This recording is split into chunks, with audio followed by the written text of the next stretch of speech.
Oke, itu tadi yang tak sebut. Ada di catatan saya ada 4 orang yang sangat berpengaruh terhadap Ronggowarsito. Yang pertama yang ngomong dia, namanya Ki Tanujoyo.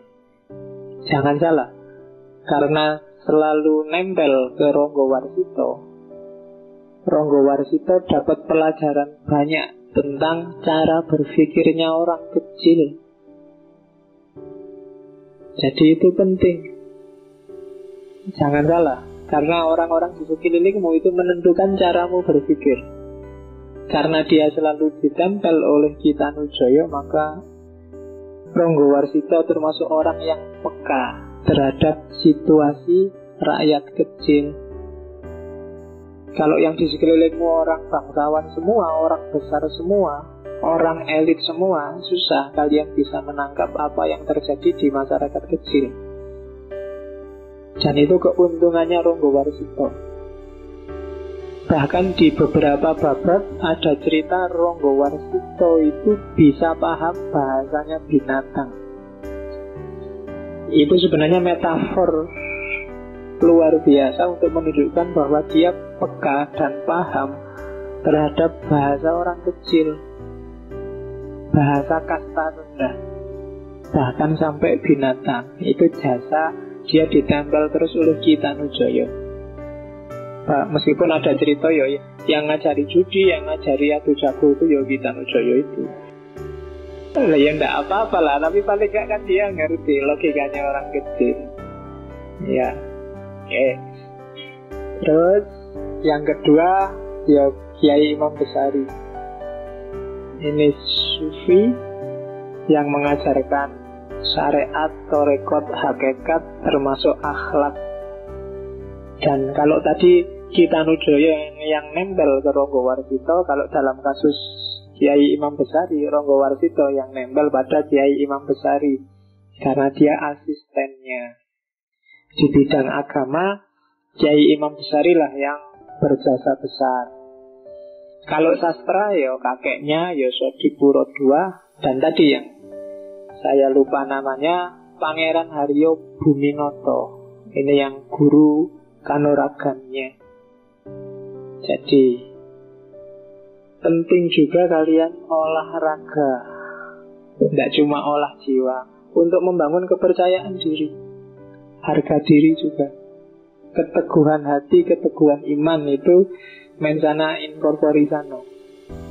Maka didikannya Pangeran Haryo Buminoto itu bikin seorang Ronggowarsito merasa kukuh, merasa teguh, tidak penakut. Saya tidak tahu anak zaman sekarang apa masih ngerti bangsa-bangsa dunia kanuragan. Mungkin 1-2 masih ada yang tertarik. Atau mungkin era sekarang kanuragannya beda. Skillnya bukan lagi skill jurus, tapi skill IT misalnya.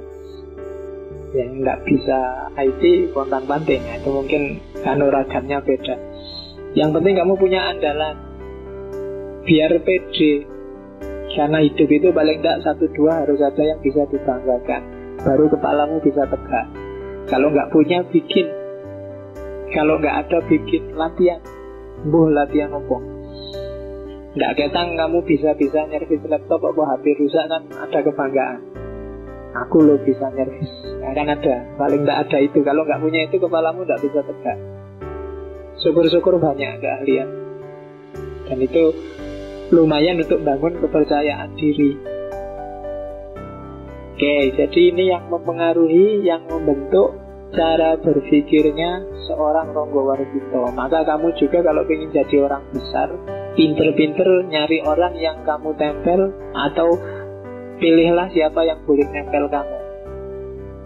Itu akan bentuk dirimu. Jangan sembarangan. Yang sembarangan buat friend biasa aja. Cuma untuk yang dekat dan berpengaruh, pilihlah, sortirlah. Atau kalau kamu sedang tidak dekat padahal itu penting, kejarlah. Kalau di sufi orang disuruh cari mursyid. Jadi kenapa itu untuk membentuk dirimu? Kalau tidak, kamu tidak akan jadi apa-apa. Ya orang besar itu kan ada yang dikejar sendiri, ada yang memang karena nasib. Nah, kalau kita kan kelihatannya kalau nasib kok ya enggak. Jadi berarti kita harus kejar sendiri, kita bikin sendiri. Terus di semua kitab serat Kidungnya Ronggo Warsito, isinya kalau diklasifikasi itu kadang tentang tradisi dan ritual, kadang tentang toto kromo, toto susilo, etika, yang ketiga tentang yang gaib, yang supranatural, dan yang keempat puncaknya adalah ilmu kasampurnan, kebatinan, spiritualitas. Ilmu kasampurnan kadang juga disebut kasunyatan. Kali di sufi ini level-level manunggaling kawula Gusti. Jadi kalau di Jawa itu ilmu ada levelnya. Ada ilmu kanoman, ada ilmu tadi kanoragan, ada ilmu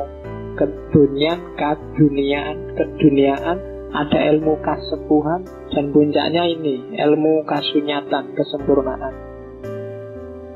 Ilmu kanoman itu pengetahuan praktis sehari-hari biar kamu bisa hidup, itu namanya ilmu kanoman. Orang harus menguasai ini kalau ingin hidup. Itu kalian juga kan sudah menguasai gimana caranya makan, gimana caranya kawin, gimana itu kanoman. Harus belajar, jangan sampai tidak bisa kawin.